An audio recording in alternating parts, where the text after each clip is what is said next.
Hey, what's up, Dean here, Performance? We're at the shop today. No AC, but not running. It's not too bad today, but I got the lift gate all supported, built up. I got to get some hinges. We'll get that. Turntable pretty much all finished up, and look at that fancy router edge, yeah. And then some fancy sunken bolts so that people don't cut their feet up.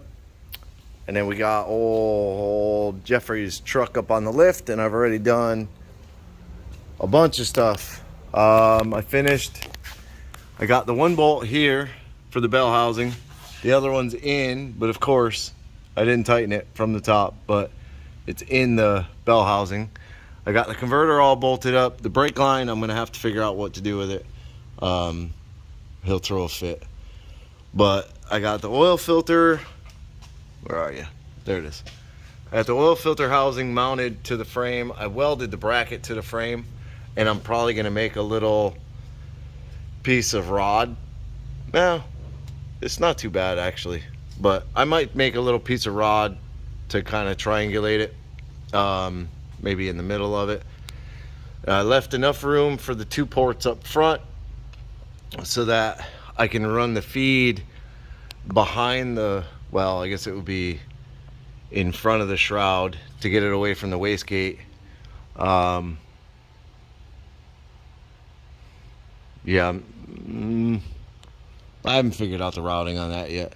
But I'm gonna build the 2 lines for the oil filter housing, and it does have an oil filter on it. It's a cute little baby.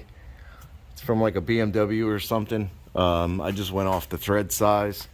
I got the steering knuckle welded. The back side of the motor mount is welded. That one was tough, even though it looks like there's a ton of room. That one was a little tough.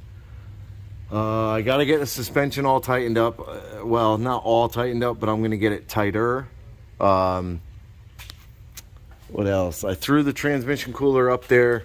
Got the lines connected just in case I do something stupid. 1 bolt in. I got to drill the extra holes, get the fan on it, reconnect the fan. Now I got to figure out what the hell I did with the relays. Because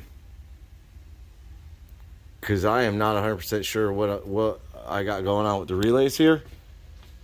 I know one of them is for the transmission fan. The other 2, I would assume, would be for the radiator fans. I believe that's what I'm, yeah. Those are mounted for the radiator fans. That's right, because that blue and the purple go into the cab, and those are the radiator fan triggers for the screen. Those are going to get wired to the screen. And then most likely I am going to drill the pan on this side, get one of those sensors in there, which will be awesome because the transmission is full of fluid. So, which is kind of a good and a bad. It's good in the way that when I drill the pan, all the chips will pretty much come out. It's bad because the thing will constantly puke fluid, and then I have to tap the pan, so it's just going to constantly pour fluid the entire time I'm doing that. But we'll figure that out. I also got the starter shimmed. It needed like, I don't know, like 330 seconds of a shim. So I ended up using some washers. I had 2 starter shims that were pretty thin. They were like 20 thousandths or something like that. I can't remember what size they were, but that was nowhere near enough. Like, I don't know what is different about the starter. Maybe they shaved the mating surface. Maybe they kind of deck it and they just decked a shit ton off of it. I don't really know. But the gear was actually hung. The starter gear was hung on the actual flywheel when I came under, and it didn't come off until I got the bolts pretty much like loose. So I put some washers in there. I got that tightened back up. I'm going to spray the frame, get the black paint on it.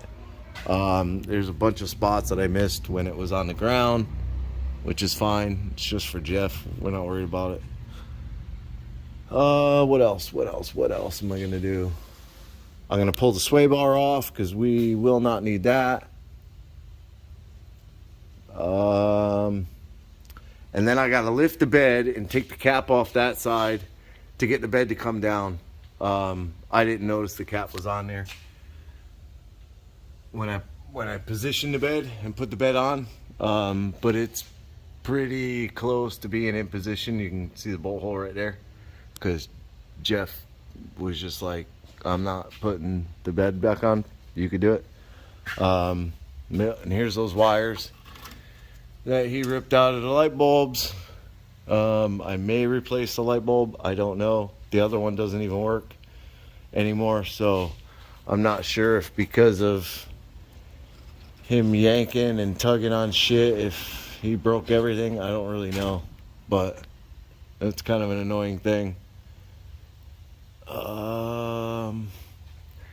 almost looks like, no, the ground must be tied to the other ground. Yeah, I think all the grounds are tied together. Had to get all that zip tied up anyways. Then I notice here there's a purple running up, which is my fuel level. And then I tied it to the factory purple. So now I know that this connector up here, oh, this shit disappeared. There it is over there. That Deutsch connector. Oh, this one here, this purple is my fuel level. So I can take and stab a purple into that, run it into the cab to the screen. That's my fuel level, which I don't think there's any fuel in his truck. Well, kind of sounds like there is, maybe, possibly, could be, who knows. But yeah, so I'm gonna get back to work on it, and I got one little thing left. My jawline, that was pretty awesome. I got one little thing I got to shim the motor. The table has a little bit of a, I don't know if you can see it. Yeah, you can see it. It's got a wiggle in it, and that's due to the kind of the misalignment on the teeth right there. So I'll take and shim that up. Then that's done. Yeah, that's done. The 6.0, I made like a starter video to it the other day, but apparently I deleted it because, I don't know, I'm an idiot or something, but I had the whole motor torn down. Not the whole motor. I had it torn down to a short block. The oil pan's off. I already got, oh man, I can't stop. I already got the new cam in it. I put the new cam plate. It's important to put a new cam plate. You'll lose oil pressure through there. Everybody always asks, why don't I have oil pressure? I put my cam in, they reuse the cam plate. It's got the new gasket on it. The cover's not tight. Chains aligned, or the gears are aligned. Reuse the stock timing chain. I temporarily stuck this is actually from like a 2014 or something, 12, 10, somewhere around there, like a Camaro. So I temporarily stuck that on there. I'm going to stick one on the other side. I've been poking around for an intake. I don't really see a good deal on an intake, so I'm kind of on that. But these are the 243 heads.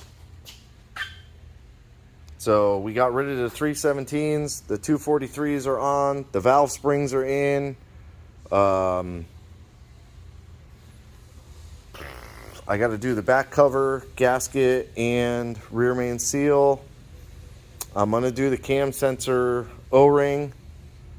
I got the new gaskets on the steam port block-offs on the back, new ones on the front with the steam port crossover tube. But that's where I kind of left off, because without an intake, I can't really clean the motor. And that's the next step, is to really clean the motor really good. That's kind of why I put a bunch of stuff on it to keep water from getting in it. I got to put the crank pulley back on, bolt the oil pan back up just for now. I have the new low profile oil pan. I already got the pickup tube on it with the new O-ring, which is the right O-ring, the green one. Oh, this better not be a Gen 4 rod. If that's a Gen 4 rod, this motor might not be going in the Magnum. Oh crap, I'm gonna have to look at it now. That looks like a Gen 4 rod to me. I can't see the other side. I can't see it. Oh, maybe. Oh, nope, okay. You can not see it, but I could see it. The rod's rounded off on the inside of the cap, so it's not a Gen 4 rod.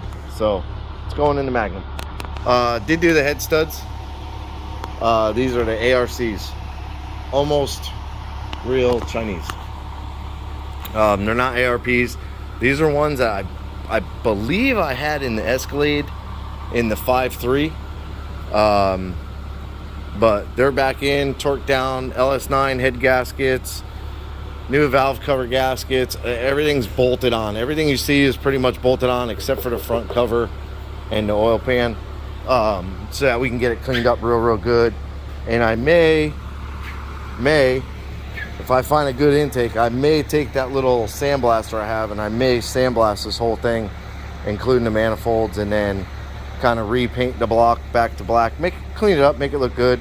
But once I pressure wash and get all the grease and the grime off of everything and sandblast those, I may paint those black. I don't really know. Depends on how far I want to go with it, but it needs to be pressure washed. We got the oil for Jeffrey's truck. I think that's it. I got my belt on my compressor, so eventually, once he stops crying, I will build the bars for the roll cage to come down to the front, like whatever you want to call them. Breaking off a little piece of MIG wire. So yeah, I mean, we're moving along pretty good. I don't know. Yeah, so there we go, rambling, right? Make a 5-minute video into a 45-minute video, but I'm gonna get more work done, get what I can done, and I gotta take off and go tune a car today. So awesome, got a boo-boo, but yeah, I'll be back.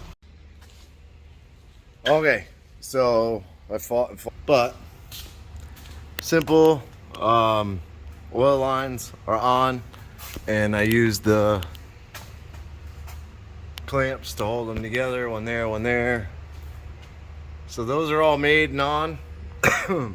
I also started the turbo drain. I put the 90 on that end, and then it's just looped out here for now till I finish the turbo mount that I started over there on the lathe and never finished. But I got the oil lines done. I can also make the feed. It's up in the air, so I didn't really try to make the feed yet. Then I moved on to like mounting the bed, because the bed hasn't been mounted. So I took that cap off right there and set the bed back down. And amazingly, it rocked back and forth.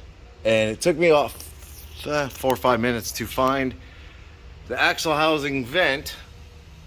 Apparently, I don't know,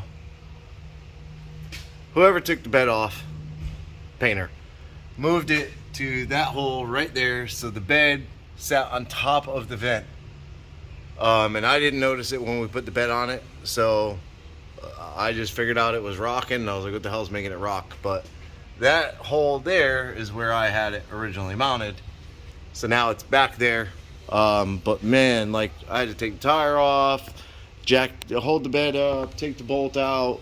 You know, it's just a fight to do stupid stuff. So I got the vent for the fuel cell back in and tucked over there. Cap is back on the top. I also pulled the relay for the fuel pumps and like triggered them, and you cannot hear them. Like, you cannot hear them if there's any noise. But I got the regulator set roughly like 50 right now. My little test probe freaks out, like if it's held on too long, it just stops. So I don't know what the deal is with that. Maybe that's just how it is or whatever, but I'll hook the laptop up, set the prime to like 99, but I'm also gonna pull that fitting there, put a push lock in, and run a length of push lock, not a bunch, one length of push lock up, probably in line with or not in line, but with up. Ay, face brute. I'll probably run the line up next to the fuel lines and tie it to the intake somewhere, because that's the boost reference for the regulator, so it knows to increase pressure. So most likely I'll do that real quick. Junior's on his way up, bringing Tony, who had the blue 35 factory 5 hot rod up here a while back. You can check that video. We swapped out the harness, got everything worked out for him good. But they built like a 2013 or 14 or something Silverado, twin turbos. So they're bringing it up to get stuck on a dyno and tuned. Hopefully all goes well. But yeah, that's about it for now. I gotta run to Lake Alfred or something and tune a Holly car. So I'm out of here for today, but I appreciate you watching. Like, subscribe, hit the bell to be notified of new videos, and leave me a comment. Have a good day.